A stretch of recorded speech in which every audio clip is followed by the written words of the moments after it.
Good afternoon, I'm Malcolm Jordan and this is your Midday News Fix for Thursday the 18th of April. The independent police Watchdog says the police response to an Auckland murder victim's complaint of stalking before her death was inadequate. AUT law student Farzana Yakubi was stabbed to death by a 30-year-old man in 2022. That was 8 weeks after reporting she was being harassed.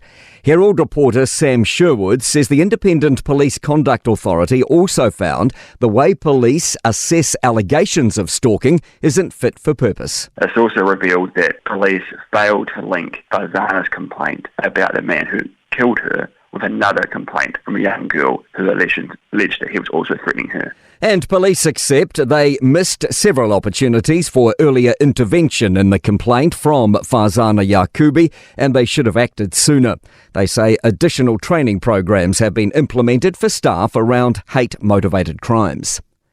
A former Prime Minister is sounding the alarm over New Zealand's involvement in the AUKUS Defence Pact. Helen Clark's warning comes as the government signalled its intention to join the military intelligence sharing agreement with the US, the UK and Australia. Japan and South Korea have also expressed interest in joining.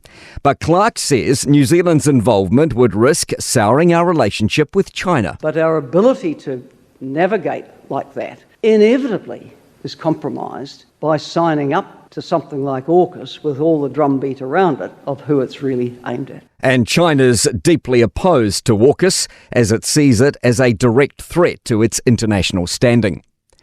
Emissions pumped out by New Zealand fell in 2022 for a third year in a row. The Environment Ministry reveals we released 3.4 million fewer tonnes of greenhouse gas in 2022 than 2021, a 4% drop. Politics and climate reporter Demelza Jackson has more. The biggest wins are from the energy sector, which recorded an 8% fall in emissions because of a rise in renewable electricity. Agriculture remains the largest polluter, making up 53% of gross emissions, but its output did fall by 1.4%. That's largely thanks to a reduction in sheep and beef cattle numbers and less synthetic nitrogen fertiliser use. Parents are being advised to keep their children from school only if they're seriously unwell. The government's updated public health guidance around school attendance. General Practitioners Chair Brian Betty says parents have followed the advice of keeping kids at home with minor symptoms during the pandemic, but he says it's time to leave that in the past. And the clarification at this point, I think, starts to move us forward to more a state of normality and living with COVID, living with viral illnesses. Sir Colin Giltrap, the philanthropist and businessman who founded the influential and powerful Giltrap Group about 60 years ago, has died. He was 84. To sport, one of New Zealand's most decorated blacksticks has retired from international hockey. Olivia Mary exits as the all-time top goal scorer with 128 goals from 284 appearances.